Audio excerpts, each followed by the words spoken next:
ಎಲ್ರಿಗೂ ನಮಸ್ಕಾರ. ಇನ್ಫೋಸ್ಟ್ರೀಮ್ ಯೂಟ್ಯೂಬ್ ಚಾನೆಲ್ಗೆ ಎಲ್ರಿಗೂ ಸ್ವಾಗತ. ಈ ವಿಡಿಯೋದಲ್ಲಿ ನಾವು ಇನ್ನೊಂದು ಗಾಸ್ ಎಲಿಮಿನೇಷನ್ ಪ್ರಾಬ್ಲಮ್ ಅನ್ನ ಡಿಸ್ಕಸ್ ಮಾಡ್ತಾ ಹೋಗೋಣ. ಸೊ ಸಿಂಪಲ್ ಆಗಿ ಯಾವ ರೀತಿ ಗಾಸ್ ಎಲಿಮಿನೇಷನ್ ಮೆಥಡ್ ಅನ್ನ ಅಪ್ಲೈ ಮಾಡಿ ವೇರಿಯೇಬಲ್ಸ್ ಎಕ್ಸ್ ವೈ ಮತ್ತೆ ಝಡ್ ನ ವ್ಯಾಲ್ಯೂನ ಕಂಡುಹಿಡಿಯೋದು ಅಂತ ಸ್ಟೆಪ್ ಬೈ ಸ್ಟೆಪ್ ನೋಡ್ತಾ ಹೋಗೋಣ. ಸೊ ಫಸ್ಟ್ ಸ್ಟೆಪ್ ಏನ್ ಮಾಡ್ಬೇಕು ಅಂತ ಅಂದ್ರೆ ಕೊಟ್ಟಿರುವಂತ ಈಕ್ವೇಶನ್ಸ್, ಎಷ್ಟು ಈಕ್ವೇಶನ್ಸ್ ಕೊಟ್ಟಿದ್ದಾರೆ, 1 2 3. ಈ 3 ಈಕ್ವೇಶನ್ಸ್ ಗಳನ್ನ ನಾನು ಆರ್ಗ್ಯುಮೆಂಟ್ ಮಾಡಬೇಕು. ಆರ್ಗ್ಯುಮೆಂಟ್ ದ ಮ್ಯಾಟ್ರಿಕ್ಸ್ ಯಾವ ರೀತಿ ನೋಡಿ, A:B ಫಾರ್ಮೆಟ್ ಅಲ್ಲಿ ನಾನು ಆರ್ಗ್ಯುಮೆಂಟ್ ಮಾಡ್ತೀನಿ. ಸೊ A:B ಫಾರ್ಮೆಟ್ ಅಂದ್ರೆ ಯಾವ ರೀತಿ ತೋರಿಸ್ತೀನಿ ನೋಡಿ. ಇವಾಗ ಮ್ಯಾಟ್ರಿಕ್ಸ್ ಫಾರ್ಮೆಟ್ ಗೆ ಕನ್ವರ್ಟ್ ಮಾಡಬೇಕು. ಎ ಅಂತ ಅಂದ್ರೇನು, ಈಗ ಈ ವೇರಿಯೇಬಲ್ ಗಳ ಪಕ್ಕದಲ್ಲಿರುವಂತಹ ಕೋಎಫಿಷಿಯಂಟ್ ಗಳನ್ನ ಬರಿಬೇಕು. ಫಸ್ಟ್ ಎಕ್ಸ್ ನ ಕೋಎಫಿಷಿಯಂಟ್ ಏನು, ಇಲ್ಲಿ ಏನು ಇಲ್ಲ ಅಂತ ಅಂದ್ರೆ 1, ಇಲ್ಲಿ 3, ನೆಕ್ಸ್ಟ್ 2. ಎಕ್ಸ್ ನ ಕೋಎಫಿಷಿಯಂಟ್ ಅಂದ್ರೆ ಅದರ ಪಕ್ಕದಲ್ಲಿರುವಂತದ್ದು ಅಷ್ಟೇ. ನೆಕ್ಸ್ಟ್ ವೈ ನ ಕೋಎಫಿಷಿಯಂಟ್ ಇಲ್ಲಿ -2, ಮೈನಸ್ ಕೂಡ ಇನ್ಕ್ಲೂಡ್ ಮಾಡ್ಬೇಕು, ಮೈನಸ್ ಇದ್ರೆ. ಸೊ -2. ನೆಕ್ಸ್ಟ್ ಇಲ್ಲಿ -1, ಏನು ಇಲ್ಲ ಅಂತ ಅಂದ್ರೆ 1 ಅಂತ ಅರ್ಥ. ನೆಕ್ಸ್ಟ್ +1. ಸೊ ಪ್ಲಸ್ ಏನ್ ಬರೆಯುವಂತ ಅವಶ್ಯಕತೆ ಇಲ್ಲ, 1 ಅಂತ ಡೈರೆಕ್ಟ್ ಆಗಿ ಬರೆಯಬಹುದು. ಮೈನಸ್ ಇದ್ರೆ ಮಾತ್ರ ಮೈನಸ್ ಬರೆಯಿರಿ. ನೆಕ್ಸ್ಟ್ ಝಡ್ ನ ಕೋಎಫಿಷಿಯಂಟ್ 3, 4, -2. ಇವಾಗ ಎ ಬರ್ದಾಯ್ತು. ಬಿ ಅಂತ ಅಂದ್ರೆ ಏನು, ಬಿ ಅಂತ ಅಂದ್ರೆ ಕಾನ್ಸ್ಟೆಂಟ್ ಟರ್ಮ್ಸ್. ಅದರ ಪಕ್ಕದಲ್ಲಿ ಯಾವುದರಲ್ಲಿ ವೇರಿಯೇಬಲ್ಸ್ ಗಳು ಇರಲ್ಲ ನೋಡಿ. ಇಲ್ಲೆಲ್ಲಾದ್ರೂ ಎಕ್ಸ್ ವೈ ಝಡ್ ಏನಾದ್ರೂ ಇದೆಯಾ ವೇರಿಯೇಬಲ್ಸ್? ಇಲ್ಲ. ಆಮೇಲೆ ಅವು ಈಕ್ವಲ್ಸ್ ನ ರೈಟ್ ಹ್ಯಾಂಡ್ ಸೈಡ್ ಅಲ್ಲಿ ಇರ್ತವೆ. ಈ ಕಾನ್ಸ್ಟೆಂಟ್ ಗಳನ್ನ ಬರಿಬೇಕು. 2, 4, 5. ಸೊ ಇವಾಗ ನಾವೇನ್ ಮಾಡಿದ್ವಿ, ಆರ್ಗ್ಯುಮೆಂಟ್ ಮಾಡಿದ್ವಿ A:B ಫಾರ್ಮೆಟ್ ಅಲ್ಲಿ. ನೆಕ್ಸ್ಟ್ ಏನ್ ಮಾಡ್ಬೇಕು ಅಂತಂದ್ರೆ ಈ ಎ ಇದೆಯಲ್ಲ, ಈ ಎ ಅನ್ನ ನಾನು ಸಪರೇಟ್ ಮ್ಯಾಟ್ರಿಕ್ಸ್ ಅಂತ ಕನ್ಸಿಡರ್ ಮಾಡ್ಕೊಂಡ್ರೆ, ಈ ಎ ಅನ್ನ ಸಪರೇಟ್ ಮ್ಯಾಟ್ರಿಕ್ಸ್ ಅಂತ ಕನ್ಸಿಡರ್ ಮಾಡ್ಕೊಂಡ್ರೆ, ಈಗ ಸ್ವಲ್ಪ ಹೊತ್ತು ಏನ್ ಮಾಡಿ ಈ ಬಿ ಅನ್ನ ಮರ್ತ್ ಬಿಡ್ರಿ. ಇವಾಗ ಒಂದ್ ಸ್ವಲ್ಪ ಬಿ ಅನ್ನು ಇವಾಗ ಎಷ್ಟು ಉಳ್ಕೊಂತು, 3 columns, 1 2 3 columns, 1 column 2 column 3 column, 1 row 2 row 3 row, 3, matrix ಇದು. ಸೊ ಫಸ್ಟ್ ಏನ್ ಮಾಡ್ಬೇಕು, ನಾವು ಡಯಾಗ್ನಲ್ ಎಲಿಮೆಂಟ್ಸ್ ಅನ್ನ ಮಾರ್ಕ್ ಮಾಡ್ಕೊಂತೀನಿ ನೋಡಿ. ಇವಾಗ ಡಯಾಗ್ನಲ್ ಎಲಿಮೆಂಟ್ಸ್, ಈಗ ಈ ಒಂದು ಮ್ಯಾಟ್ರಿಕ್ಸ್ ಎ ಮ್ಯಾಟ್ರಿಕ್ಸ್ ಇದೆಯಲ್ಲ, ಇದು ಫುಲ್ ಬಿ ನನಗೆ ಇವಾಗ ಬೇಡ. ಎ ಇದೆಯಲ್ಲ, ಇದನ್ನ ನಾನು ಅಪ್ಪರ್ ಟ್ರಯಾಂಗುಲರ್ ಮ್ಯಾಟ್ರಿಕ್ಸ್ ಆಗಿ ಕನ್ವರ್ಟ್ ಮಾಡ್ಬೇಕು. ಏನ್ ಮಾಡ್ಬೇಕು, upper triangular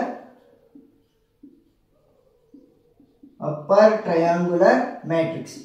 so upper triangular matrix ಅಂತ ಅಂದ್ರೆ ಏನು ನೋಡಿ. ಇವಾಗ ಎಕ್ಸಾಂಪಲ್ ತೋರಿಸ್ತೀನಿ. 1 2 3 4 5 6 7 8 9.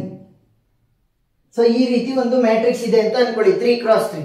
ಸೊ ಇವಾಗ ನಾನು ಈ ಮ್ಯಾಟ್ರಿಕ್ಸ್ ಅನ್ನ ನಾನೇನಾದ್ರೂ ಅಪ್ಪರ್ ಟ್ರಯಾಂಗುಲರ್ ಮ್ಯಾಟ್ರಿಕ್ಸ್ ಆಗಿ ಕನ್ವರ್ಟ್ ಮಾಡಬೇಕು ಅಂತ ಅಂದ್ರೆ ಏನ್ ಮಾಡ್ಬೇಕು, 1 2 3 5 6 9 0 0 0. ಇಲ್ಲಿ ಏನಾಯ್ತು ನೋಡಿ, ಡಯಾಗ್ನಲ್ ಎಲಿಮೆಂಟ್ಸ್ ಕೆಳಗಡೆ ಇರುವಂತ ವ್ಯಾಲ್ಯೂಗಳು 0, ಡಯಾಗ್ನಲ್ ಎಲಿಮೆಂಟ್ಸ್ ಕೆಳಗಡೆ ಇರುವಂತ ವ್ಯಾಲ್ಯೂ 0, ಡಯಾಗ್ನಲ್ ಎಲಿಮೆಂಟ್ ಕೆಳಗಡೆ ಇರುವಂತ ವ್ಯಾಲ್ಯೂ 0. ಇಲ್ಲಿ ಯಾವುದೇ ಎಲಿಮೆಂಟ್ ಗಳಿಲ್ಲ ಕೆಳಗಡೆ. ಸೊ ಓಕೆ, ಏನ್ ಹೇಳ್ತಾ ಇದೆ ಅಂತಂದ್ರೆ ಅಪ್ಪರ್ ಟ್ರಯಾಂಗುಲರ್ ಮ್ಯಾಟ್ರಿಕ್ಸ್ ಆಗಿ ನೀನು ಕನ್ವರ್ಟ್ ಮಾಡಬೇಕು ಅಂತಂದ್ರೆ ಡಯಾಗ್ನಲ್ ಅಲ್ಲಿ ಯಾವುದೇ ನಂಬರ್ ಇರಲಿ, ಯಾವುದೇ ವ್ಯಾಲ್ಯೂ ಇರಲಿ, ಡಯಾಗ್ನಲ್ ಮೇಲೂ ಕೂಡ ಯಾವುದೇ ವ್ಯಾಲ್ಯೂ ಇರಲಿ, ಬಟ್ ಡಯಾಗ್ನಲ್ಲಿನ ಕೆಳಗಡೆ ಎಲಿಮೆಂಟ್ ಗಳು 0 ಆಗಿರ್ಬೇಕು. ಇಲ್ಲಿ ಮೊದಲನೇ ಡಯಾಗ್ನಲ್ ಎಲಿಮೆಂಟ್ 1, ಅದರ ಕೆಳಗಡೆ ಎಲ್ಲ 0. ಎರಡನೇ ಡಯಾಗ್ನಲ್ ಎಲಿಮೆಂಟ್ 5, ಅದರ ಕೆಳಗಡೆ ಎಲ್ಲ 0.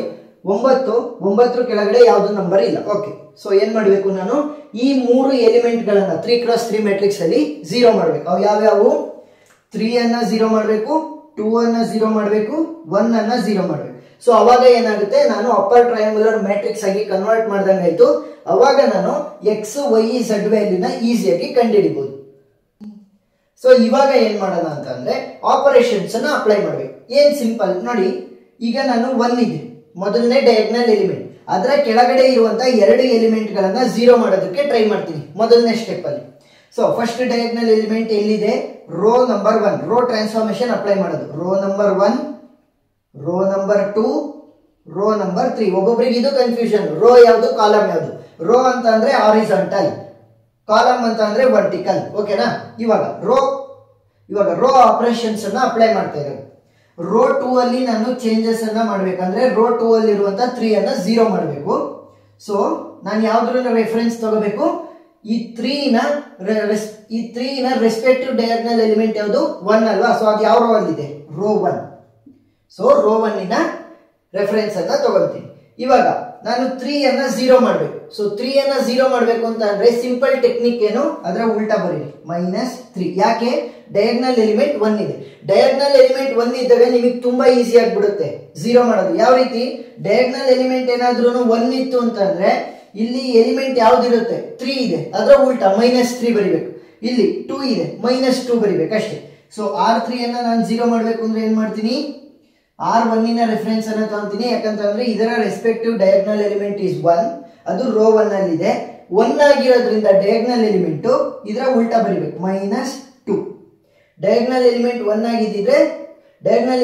ಆಗಿದ್ರೆ ಸಿಂಪಲ್, ಇಲ್ಲಿ ವ್ಯಾಲ್ಯೂ ಏನಿದೆ ಅದರ ಉಲ್ಟಾ ಬರೆದ್ರೆ +3 ಇದ್ರೆ -3, -3 ಇದ್ರೆ +3, ಆ ತರ ಬರೆದ್ರೆ ನಿಮಗೆ ವ್ಯಾಲ್ಯೂ ಏನಾಗುತ್ತೆ? ಇವೆರಡು ಕೂಡ 0 ಆಗ್ತದೆ. ಸೊ ಆಪರೇಷನ್ಸ್ ಅನ್ನು ಅಪ್ಲೈ ಮಾಡಿ ಹೊಸ ಮ್ಯಾಟ್ರಿಕ್ಸ್ ಅನ್ನು ಕ್ರಿಯೇಟ್ ಮಾಡ್ತಾ ಹೋಗೋಣ.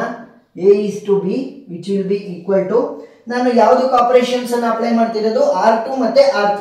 ಸೊ ರೋ ನಂಬರ್ 1 ಸೇಮ್ ಉಳ್ಕೊಳ್ಳುತ್ತೆ. 1 -2 3 2. ನೋಡಿ, ನಾನು ಏನೇ ಆಪರೇಷನ್ಸ್ ಅನ್ನ ರೋ 2 ಗೆ ಅಪ್ಲೈ ಮಾಡಿದ್ರು ಕೂಡ A ಮತ್ತೆ B ಎರಡಕ್ಕೂ ಕೂಡ ಅಪ್ಲೈ ಆಗುತ್ತೆ, ನೆನಪಿರಲಿ. ಈಗ R2 -3R1, R2 -3R1, ಮೊದಲನೇ R2 ವ್ಯಾಲ್ಯೂ ಏನು? 3 -3 ಇಂಟು ಅದರ ರೆಸ್ಪೆಕ್ಟಿವ್ R1 ವ್ಯಾಲ್ಯೂ ಏನು? 1. So 3 - 3 will be 0. Next R2 value ಏನು? -1, -3 ಇಂಟು ಅದರ ರೆಸ್ಪೆಕ್ಟಿವ್ R1 ವ್ಯಾಲ್ಯೂ ಏನು? -2. ಮೈನಸ್ ಇಂಟು ಮೈನಸ್ ಪ್ಲಸ್ ಆಗುತ್ತೆ. So -1 minus into minus plus 3 2 6, ಸರಿನಾ? ಇವಾಗ +6 -1 ಅಂತಂದ್ರೆ 5. ನೆಕ್ಸ್ಟ್ R2 ವ್ಯಾಲ್ಯೂ ಏನು? 4 -3 ಇಂಟು ಅದರ ರೆಸ್ಪೆಕ್ಟಿವ್ R1 ವ್ಯಾಲ್ಯೂ ಏನು? 3 ಇದೆ. ಸೊ 4 - 3 3 9. 4 - 9 ಅಂತಂದ್ರೆ -5 ಉಳ್ಕೊಂತು. ನೆಕ್ಸ್ಟ್ 4 ಇದೆ R2 ವ್ಯಾಲ್ಯೂ. 4 - 3 ಇಂಟು ಅದರ ರೆಸ್ಪೆಕ್ಟಿವ್ R1 ವ್ಯಾಲ್ಯೂ 2. 4 - 3 2 6. 4 - 6 ಅಂತಂದ್ರೆ -2 ಉಳ್ಕೊಂತು.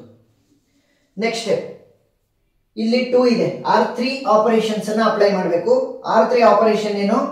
R3 - 2R1. ಇವಾಗ R3 ವ್ಯಾಲ್ಯೂ ಏನು? ಮೊದಲನೇ R3 ವ್ಯಾಲ್ಯೂ 2 -2 ಇಂಟು ಅದರ ರೆಸ್ಪೆಕ್ಟಿವ್ R1 ವ್ಯಾಲ್ಯೂ ಏನು? 1. So 2 - 2 will be 0. Next R3 value ಏನು? 1 -2 ಇಂಟು ಅದರ respective R1 value -2. So 1 minus into minus plus ಆಗುತ್ತೆ. 2 2 4. 4 + 1 will be 5. Next R3 value ಏನು? -2 ಇಂಟು ಅದರ ರೆಸ್ಪೆಕ್ಟಿವ್ R1 ವ್ಯಾಲ್ಯೂ 3. ಸೊ -2 - 3 2 6. -2 - 6 ಏನಾಗುತ್ತೆ? -8. Minus into minus plus ಆಯಿತು. So 6 + 2 8, but greater sign minus ಅನ್ನ ಅದೇ ರೀತಿ ಉಳಿಸ್ಕೋಬೇಕು. ನೆಕ್ಸ್ಟ್ R3 ವ್ಯಾಲ್ಯೂ ಏನು? 5 - 2 ಇಂಟು ಅದರ ರೆಸ್ಪೆಕ್ಟಿವ್ R1 ವ್ಯಾಲ್ಯೂ ಏನು? 2. ಸೊ 5 - 2 2 4. 5 - 4 ಏನಾಗುತ್ತೆ? 1 ಆಗುತ್ತೆ. ಇವಾಗ ನೋಡಿ, ಮೊದಲನೇ ಡಯಾಗ್ನಲ್ ಎಲಿಮೆಂಟ್ 1, ಸೊ ಅದರ ಕೆಳಗಡೆ ಇರುವಂತ ಎಲ್ಲ ಎಲಿಮೆಂಟ್ ಗಳನ್ನ 0 ಮಾಡಿದ್ದೀನಿ. ಎರಡನೇ ಡಯಾಗ್ನಲ್ ಎಲಿಮೆಂಟ್ 5 ಇದೆ, ಅದರ ಕೆಳಗಡೆ ಇರುವಂತ 5 ಅನ್ನ ನಾನು ಡಿಲೀಟ್ ಮಾಡಬೇಕು, ಸರಿನಾ? ನೆಕ್ಸ್ಟ್ ಮೂರನೇ ಡಯಾಗ್ನಲ್ ಎಲಿಮೆಂಟ್ ಏನು? -8, ಅದರ ಕೆಳಗಡೆ ಯಾವುದೇ ವ್ಯಾಲ್ಯೂ ಇಲ್ಲ, ಸೊ ಏನು ಮಾಡಂಗಿಲ್ಲ. ಇವಾಗ ನಾನು ಜಸ್ಟ್ ಈ 5 ಅನ್ನ 0 ಮಾಡಿದ್ರೆ ನನಗೆ ಪ್ರಾಬ್ಲಮ್ ಸಾಲ್ವ್ ಆದಂಗೆ ಆಯ್ತು. ಸೊ ಏನ್ ಮಾಡ್ತೀನಿ ನೋಡಿ, ಇಲ್ಲೂ ಕೂಡ 5 ಇದೆ, ಅದರ ರೆಸ್ಪೆಕ್ಟಿವ್ ಡಯಾಗ್ನಲ್ ಎಲಿಮೆಂಟ್ ಅಲ್ಲೂ ಕೂಡ 5 ಇದೆ. ಸೊ ಸಿಂಪಲ್ ಆಗಿ ಏನ್ ಮಾಡ್ಬೋದು, ಇದು ರೋ 1 ಅಲ್ಲಿ ಇದೆ, ರೋ 2, ರೋ 3. ಸೊ ರೋ 3 ಅಲ್ಲಿ ನಾನು ಚೇಂಜಸ್ ಮಾಡಬೇಕು. ರೋ 3 ಅಲ್ಲಿ ಚೇಂಜಸ್ ಅನ್ನ ಮಾಡಬೇಕು. 5 ಇದೆ, ಸೊ ಅದರ ಮೇಲ್ಗಡೆ ಇರುವಂತ ಡಯಾಗ್ನಲ್ ಎಲಿಮೆಂಟ್ ಎಷ್ಟನೇ ರೋ ಅಲ್ಲಿ ಇದೆ? R2. ಸೊ R2 ಇನ ರೆಫರೆನ್ಸ್ ಅನ್ನ ತಗೋಬೇಕು ಡಯಾಗ್ನಲ್ ಎಲಿಮೆಂಟ್. ಸೊ ಸಿಂಪಲ್ ಏನು, ಇಲ್ಲೂ 5 ಇದೆ, ಅಲ್ಲೂ 5 ಇದೆ, ಮೈನಸ್ ಮಾಡಿದ್ರೆ ಆಯ್ತಲ್ವಾ? R3 - R2. 5 - 5 ವಿಲ್ ಬಿ 0 ಅಷ್ಟೇ. ಈಗ ನೋಡಿ, A is to B ಅದೇ ರೀತಿ ಉಳ್ಕೊಳ್ಳುತ್ತೆ, which will be equal to, ನಾನು ನೋಡಿ R3 ಅಂದ್ರೆ ರೋ 3 ಗೆ ಆಪರೇಷನ್ ಅನ್ನ ಅಪ್ಲೈ ಮಾಡ್ತಾ ಇರೋದು. ಸೊ ರೋ 1 ಮತ್ತೆ ರೋ 2 ಸೇಮ್ ಉಳ್ಕೊಳ್ಳುತ್ತೆ ಪ್ರೀವಿಯಸ್ ಸ್ಟೆಪ್ ಇಂದ. 1 - 2 3 is to 2 0 5 -5 is to -2. ಇವಾಗ ನೋಡಿ, first R3 - R2. 0 - 0 will be 0. 5 - 5 will be 0. -8 - -5. -8 - -5. So ನೀಟಾಗಿ ಬರ್ಕೊಳ್ಳಿ, ಇಲ್ಲ ಅಂತಂದ್ರೆ ಕ್ಯಾಲ್ಕುಲೇಷನ್ ತಪ್ಪಾಗುತ್ತೆ. -8 ಮೈನಸ್ ಇಂಟು ಮೈನಸ್ ಪ್ಲಸ್ ಆಗುತ್ತೆ +5 -8 +5 greater sign minus, so subtract ಮಾಡಬೇಕು. 8 - 5 ಏನು 3, ಗ್ರೇಟರ್ ಸೈನ್ ಮೈನಸ್ ಆಗಿರೋದ್ರಿಂದ -3. ನೆಕ್ಸ್ಟ್ ಕೊನೆದು ಉಳ್ಕೊಂತು ಏನು 1 - -2 1 - -2, so 1 minus into minus plus 2, so 1 + 2 ಏನಾಯ್ತು 3. ಸೊ ಇವಾಗ ನೋಡಿ ಮೊದಲನೇ ಡಯಾಗ್ನಲ್ ಎಲಿಮೆಂಟ್ 1 ಅದರ ಕೆಳಗಡೆ ಇರುವಂತ ಎಲ್ಲ ವ್ಯಾಲ್ಯೂಗಳು 0, ಎರಡನೇ ಡಯಾಗ್ನಲ್ ಎಲಿಮೆಂಟ್ 5 ಅದರ ಕೆಳಗಡೆ ಇರುವಂತ ಎಲಿಮೆಂಟ್ ಎಲ್ಲ 0, ಮೂರನೇ ಡಯಾಗ್ನಲ್ ಎಲಿಮೆಂಟ್ ಕೆಳಗಡೆ ಯಾವುದು ವ್ಯಾಲ್ಯೂ ಇಲ್ಲ. ನಾನು ಹೇಳಿದ್ದೆ ನಾವು ಅಪ್ಪರ್ ಟ್ರಯಾಂಗುಲರ್ ಮ್ಯಾಟ್ರಿಕ್ಸ್ ಆಗಿ ಕನ್ವರ್ಟ್ ಮಾಡಬೇಕು ಅಂತಂದ್ರೆ ಡಯಾಗ್ನಲ್ ಎಲಿಮೆಂಟ್ ಏನೇ ಇರಲಿ ಅದರ ಮೇಲ್ಗಡೆ ಇರುವಂತ ಎಲಿಮೆಂಟ್ಗಳು ಏನೇ ಇರಲಿ, ಬಟ್ ಡಯಾಗ್ನಲ್ ಎಲಿಮೆಂಟ್ ಕೆಳಗಡೆ ಇರುವಂತ ಎಲಿಮೆಂಟ್ಗಳು 0 ಆಗಿರ್ಬೇಕು. ಸೊ ಇವಾಗ 0 ಆಗಿ ಕನ್ವರ್ಟ್ ಮಾಡಿದೀವಿ. ನಾವು ಈಸಿ ಸ್ಟೆಪ್ ಅಲ್ಲಿ ಇವಾಗ x, y ಮತ್ತೆ z ಅನ್ನ ಕಂಡುಹಿಡಿತಾ ಹೋಗ್ಬೋದು. ಸೊ ನಾವಿಲ್ಲಿ ಸ್ಟಾರ್ಟಿಂಗ್ ಅಲ್ಲಿ ಇಲ್ಲೆಲ್ಲ ಕೂಡ ಏನ್ ಬರ್ಕೊಂಡ್ವಿ, x ನ coefficient, y coefficient, z coefficient. So ಇಲ್ಲೂ ಅದೇ ಅಲ್ವಾ, x coefficient, y coefficient, z coefficient. First ಏನ್ ಮಾಡಿ ಅಂತಂದ್ರೆ ಲಾಸ್ಟ್ ರೋ ಇಂದ ಶುರು ಮಾಡ್ತಾ ಹೋಗಿ ಈಕ್ವೇಶನ್ ಬರೆಯೋದಕ್ಕೆ, ಕೊನೆಯ ರೋ. ಸೊ ಇವಾಗ ಈ ರೋ ಅನ್ನ ಕನ್ಸಿಡರ್ ಮಾಡಿದ್ರೆ 0x 0 into x plus 0 into y, next -3 into z -3 into z which will be equal to 3. ಸರಿನಾ? 0 ಇಂದ ನೀವು ಏನೇ ಮಲ್ಟಿಪ್ಲೈ ಮಾಡಿದ್ರು 0 ಅಲ್ವಾ, 0 into x will be 0, 0 into y will be 0, ಅದನ್ನ ಬರೆಯೋ ಅವಶ್ಯಕತೆನೇ ಇಲ್ಲ. ಇವಾಗ ಏನ್ ಉಳ್ಕೊಂತು, -3z will be equal to 3. So ನನಗೆ ಬೇಕಾಗಿರೋದೇನು z ವ್ಯಾಲ್ಯೂ ಮಾತ್ರ ಬೇಕು. ಸೊ -3 ನ ಆ ಕಡೆ ಕಳಿಸ್ತೀನಿ, z will be equal to 3 divided by -3. Final value ಏನು ಉಳ್ಕೊಳುತ್ತೆ -1, 3 1 3 ಅಲ್ವಾ, ಮೈನಸ್ ಅದೇ ರೀತಿ ಉಳ್ಕೊಂತು. ಇವಾಗ ನನಗೆ z ವ್ಯಾಲ್ಯೂ ಗೊತ್ತಾಯ್ತು, z is equal to -1. Next ಅದೇ z ಅನ್ನ ಯೂಸ್ ಮಾಡಿಕೊಂಡು ನಾವು y ವ್ಯಾಲ್ಯೂನ ಕಂಡುಹಿಡಿಯೋಣ. ಯಾವ ರೀತಿ, ಅದರಿಂದ ಮೇಲ್ಗಡೆ ಇರುವಂತ ರೋ ಅನ್ನ ಕನ್ಸಿಡರ್ ಮಾಡಿ. ಸೊ ಈ ರೋ ಫುಲ್ ಆಯ್ತು, ಈ ರೋ ಯೂಸ್ ಮಾಡಿಕೊಂಡು ನಾನೇನ್ ಮಾಡಿದೆ, z ವ್ಯಾಲ್ಯೂ ಕಂಡುಹಿಡಿದೆ. ನೆಕ್ಸ್ಟ್ ರೋ ಯೂಸ್ ಮಾಡಿಕೊಂಡು y ಕಂಡುಹಿಡಬಹುದು. ಯಾವ ರೀತಿ ನೋಡಿ, 0 into x plus 5 into y, next -5 into z -5 into z which will be equal to -2 ನ. ಇವಾಗ ನನಗೆ 0 ಇಂಟು ಎನಿಥಿಂಗ್ ವಿಲ್ ಬಿ 0, ಇದು ಬರೆಯುವಂತ ಅವಶ್ಯಕತೆನೇ ಇಲ್ಲ. 5 into y 5 into y value ನನಗೆ ಇನ್ನೂ ಗೊತ್ತಿಲ್ಲ, -5 ಇಂಟು z ವ್ಯಾಲ್ಯೂ ನನಗೆ ಗೊತ್ತಾಗಿದೆ ಏನು, -1 which will be equal to -2. ಇವಾಗ 5y ಮೈನಸ್ ಇಂಟು ಮೈನಸ್ ಏನಾಗುತ್ತೆ plus 5 1 5 which will be equal to -2. 5y which will be equal to plus 5 ನ ಆ ಕಡೆ ಕಳಿಸಿದ್ರೆ ಏನಾಗುತ್ತೆ -5. So -2 -5 minus into minus plus, but greater sign minus, 5 + 2 7 ಆಯ್ತು. So -7. Next ಈ 5 ಅನ್ನ ಆ ಕಡೆ ಕಳಿಸಿದ್ರೆ ಡಿವಿಷನ್ ಗೆ ಹೋಗುತ್ತೆ, -7/5. ಸೊ ನನಗೆ y ವ್ಯಾಲ್ಯೂ ಕೂಡ ಸಿಕ್ತು ಎಷ್ಟು, -7/5. ನೆಕ್ಸ್ಟ್ ಇವಾಗ y ವ್ಯಾಲ್ಯೂ ಗೊತ್ತಿದೆ, z ವ್ಯಾಲ್ಯೂ ಗೊತ್ತಿದೆ, x ವ್ಯಾಲ್ಯೂನ ಈಸಿಯಾಗಿ ಕಂಡುಹಿಡಿಬಹುದು. ಯಾವ ರೀತಿ ನೋಡಿ, ಇವಾಗ ಮೊದಲನೇ ರೋ ಅನ್ನ ಕನ್ಸಿಡರ್ ಮಾಡೋಣ. 1 into x plus 1 into x minus 2y plus 3z will be equal to 2 ನ. ನನಗೆ x ವ್ಯಾಲ್ಯೂ ಗೊತ್ತಿಲ್ಲ, but y and z value ಗೊತ್ತು. ಸೊ 1x ಅನ್ನ x ಅಂತ ಡೈರೆಕ್ಟ್ ಆಗಿ ಬರೀಬಹುದು. So x minus 2 into y value ಏನು -7/5 ಪ್ಲಸ್ 3 ಇಂಟು z ವ್ಯಾಲ್ಯೂ ಏನು -1 which will be equal to 2. ಇವಾಗ ಸಬ್ಸ್ಟಿಟ್ಯೂಟ್ ಮಾಡ್ತಾ ಬನ್ನಿ.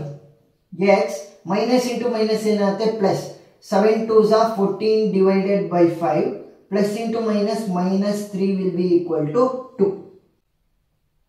ಇವಾಗ x ಅನ್ನ ಬಿಟ್ಟು ಇನ್ನು ಉಳಿದಿರೋದನ್ನೆಲ್ಲ ಆ ಕಡೆ ಕಳಿಸಿದ್ರೆ ಏನಾಗುತ್ತೆ, x will be equal to 2 plus 3 minus 14 divided by 5. So -3 ಆ ಕಡೆ ಹೋದ್ರೆ +3 ಮೈನಸ್ ಪ್ಲಸ್ 14/5 ಆ ಕಡೆ ಹೋದ್ರೆ -14/5. 3 + 2 ಏನಾಗುತ್ತೆ 5 ಆಗುತ್ತೆ. So x is equal to 5 minus 14 divided by 5. So ಇವಾಗ ನಾನು ಕಾಮನ್ ಡಿನಾಮಿನೇಟರ್ ಮಾಡ್ಕೊಳ್ಳೋದಕ್ಕೆ ಏನ್ ಮಾಡ್ತೀನಿ, multiply. 5 5s are 25 minus 14 divided by 5. 25 minus 14 ಏನಾಗುತ್ತೆ 11. So 11 divided by 5. ಸೊ ನಮಗೆ x ವ್ಯಾಲ್ಯೂ ಕೂಡ ಗೊತ್ತಾಯಿತು ಎಷ್ಟು, 11 divided by 5. Simple. So first ಏನ್ ಮಾಡಬೇಕು, ನಾವು ಕೊಟ್ಟಿರುವಂತದ್ದನ್ನ ಆರ್ಗ್ಯುಮೆಂಟ್ ಮಾಡಿಕೊಂಡು ಎ ಮ್ಯಾಟ್ರಿಕ್ಸ್ ಗೆ ನಾವು ಅಪ್ಪರ್ ಟ್ರಯಾಂಗುಲರ್ ಮ್ಯಾಟ್ರಿಕ್ಸ್ ಆಗಿ ಕನ್ವರ್ಟ್ ಮಾಡೋದಕ್ಕೆ ಟ್ರೈ ಮಾಡಬೇಕು. ಕನ್ವರ್ಟ್ ಮಾಡಾದ್ಮೇಲೆ ನಾವು ಕೊನೆಯ ರೋ ಇಂದ ಈಕ್ವೇಶನ್ ಬರೆಯೋದಕ್ಕೆ ಶುರು ಮಾಡ್ಬೇಕು. ಯಾಕೆ ನೋಡಿ, x0 y0 z ವ್ಯಾಲ್ಯೂ ನಮಗೆ ಡೈರೆಕ್ಟ್ ಆಗಿ ಸಿಗುತ್ತೆ.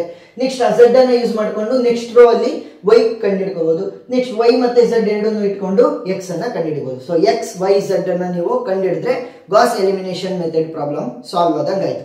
ಸೊ ಪ್ರಾಬ್ಲಮ್ ಅರ್ಥ ಆಗಿದೆ ಅಂತ ಅನ್ಕೊಂತೀನಿ. ಏನಾದ್ರೂ ಡೌಟ್ ಇದ್ರೆ ಕಮೆಂಟ್ ಸೆಕ್ಷನ್ ಅಲ್ಲಿ ತಿಳಿಸಿ, ನಾನು ಕ್ಲಾರಿಫೈ ಮಾಡೇ ಮಾಡ್ತೀನಿ. ವಿಡಿಯೋ ಇಷ್ಟ ಆಗಿದ್ರೆ ಸಬ್ಸ್ಕ್ರೈಬ್ ಆಗೋದನ್ನ ಮರಿಬೇಡಿ. Thank you.